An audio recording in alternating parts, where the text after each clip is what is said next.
Hello, beautiful souls. It's Kat from Elevate, my channel where we talk about recovering from toxic relationships and regaining self love and self esteem. Today's topic is going to be the number one way to know that someone is toxic.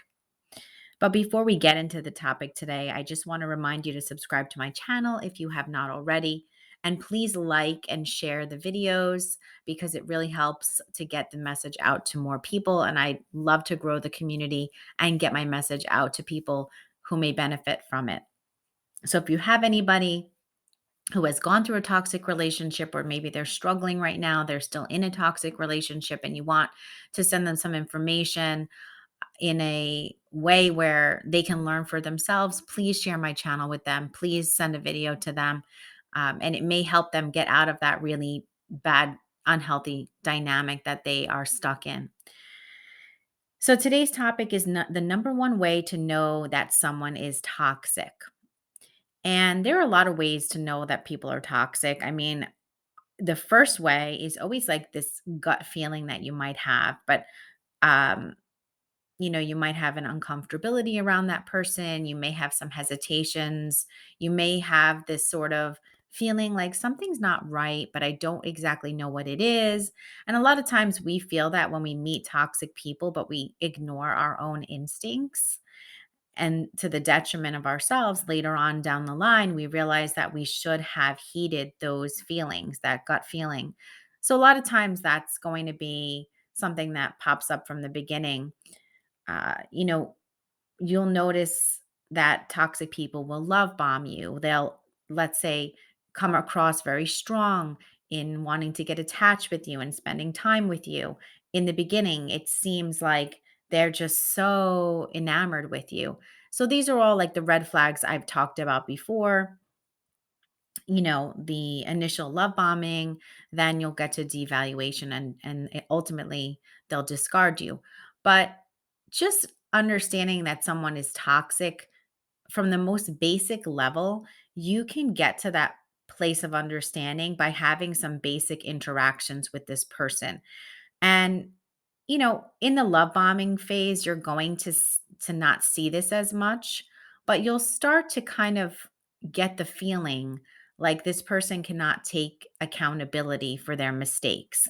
That's to me the biggest dead giveaway that someone is toxic. So for instance, you are going to call them out on a mistake that they've made. Let's say they've hurt your feelings, or they've done something inconsiderate towards you, or it was like a minor thing, let's say. Like, say it wasn't even something very bad, it's just something very minor that happens in all, interactions and relationships with people, that someone might slight you in a way, whether intentionally or not, but they cannot take accountability. If someone's toxic, they cannot do that. So no matter what it is, it could be the smallest thing. It could be just like they said something that hurt your feelings and it was inconsiderate to say what they said, but they will not take accountability. They won't take accountability for the big things either. But you're going to see this more starting from the little things. You're going to notice, like, hey, like this person can't take accountability even for the smallest errors, that we all make mistakes. None of us are perfect. So we all can inadvertently hurt people. We all sometimes don't make the best choices here or there, and so we all have to apologize and take accountability when we make those mistakes. But people that are toxic will not do that. So you're going to notice, as you're slowly more involved with this person, that they just don't own up to anything. They don't own up to making any mistakes. And so you're sort of like, that's strange. Like, why don't they want to even admit that they made that mistake? Or they may come to you and apologize, but it's not a real apology, because you can tell by what they're saying that they're not actually taking accountability. And some ways people might, pretend to apologize, but it's not, is like they say, I'm sorry you feel that way, or I'm sorry you took it that way, or I'm sorry that you feel hurt. Like that's not actually taking accountability for what you did and then apologizing with full remorse. These people will not display remorse. They will not display regret um, at making mistakes that hurt other people. So you'll see, to me, the number one way to know that someone is toxic is they do not take accountability for mistakes.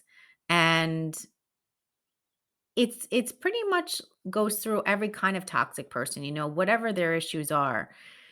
And they often will try to apologize, but like I said, it's like this hollow apology that you can see there isn't really any regret or remorse in this person's speech. Let's say they do like put on this, facade of an apology. There's nothing genuine there, because if they actually were genuinely sorry, they would be able to pinpoint what they did wrong.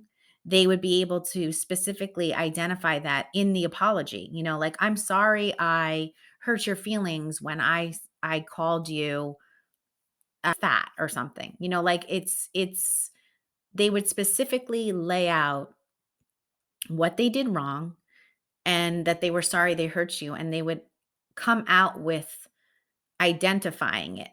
But you'll notice with toxic people, they will never do that. Even some people who may pretend and kind of like dance around this in a way and put on the facade of the apology, you may believe them in the beginning.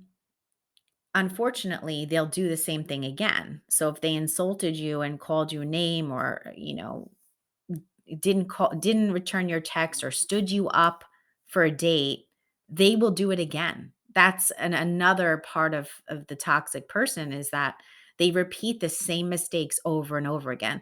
It's like a child who never learns.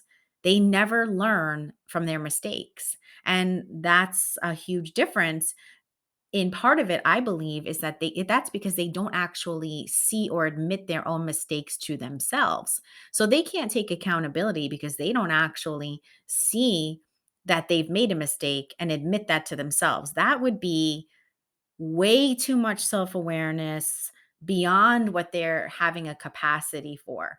So it's like they're blind to this. They don't think they did anything wrong. And so you'll notice that these people will not take the accountability. You're left with, these kind of lame apologies they'll give, like, "I'm sorry you felt that way," or whatever, something like that.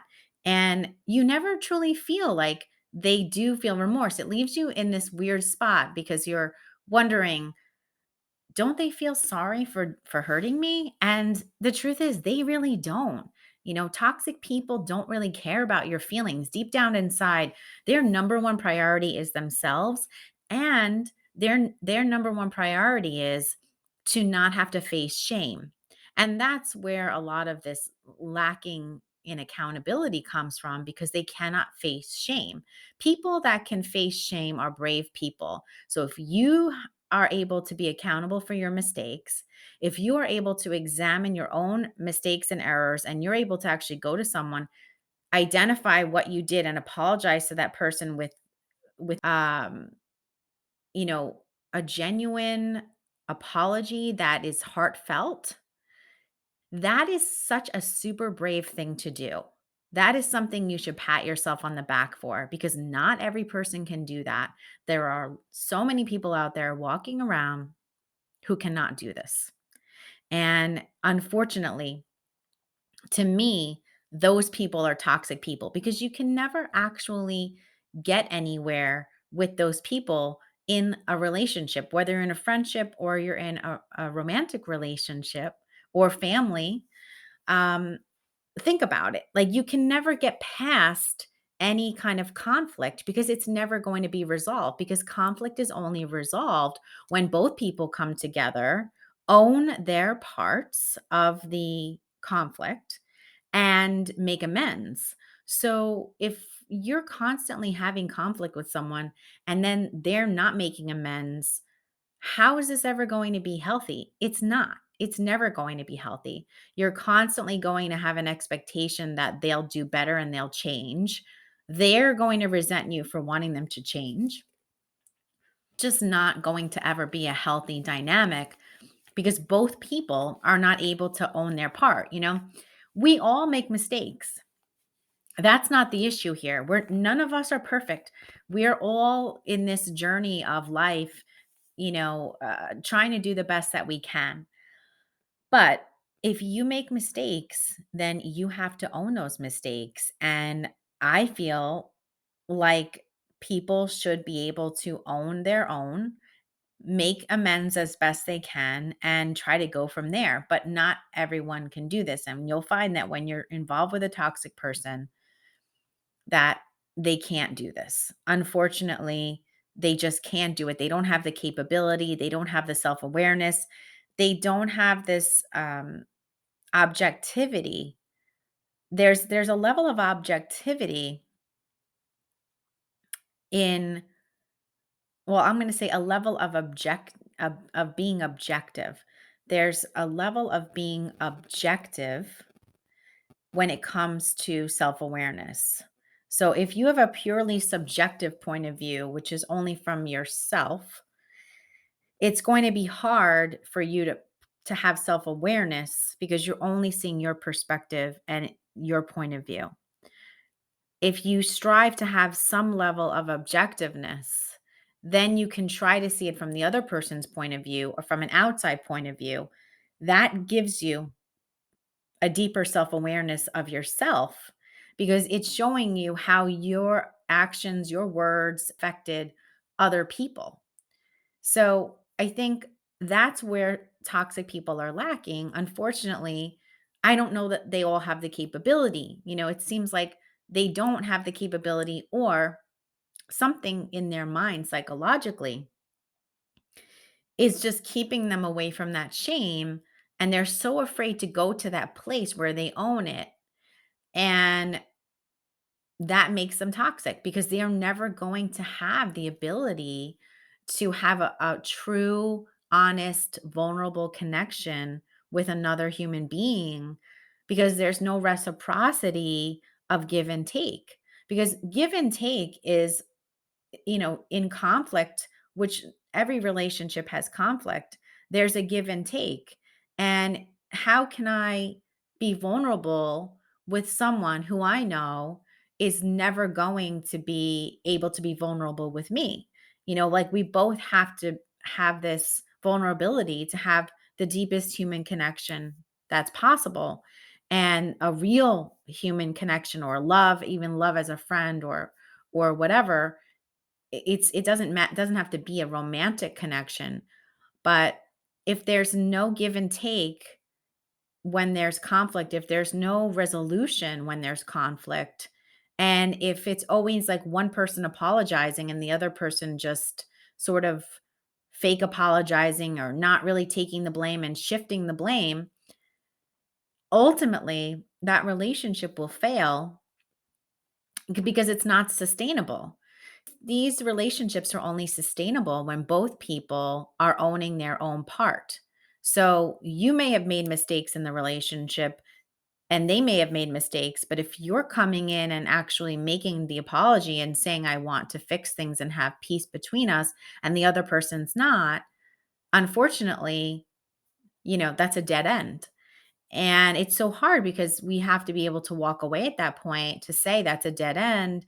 And this person, even though in some circumstances, that person may be pretending to apologize. I mean, I've dealt with situations like that where people were pretending and they want to look like they're genuine, but because you feel it that they're not genuine. So even though they could go through the motions, let's say, they're just going through the motions. It's not real.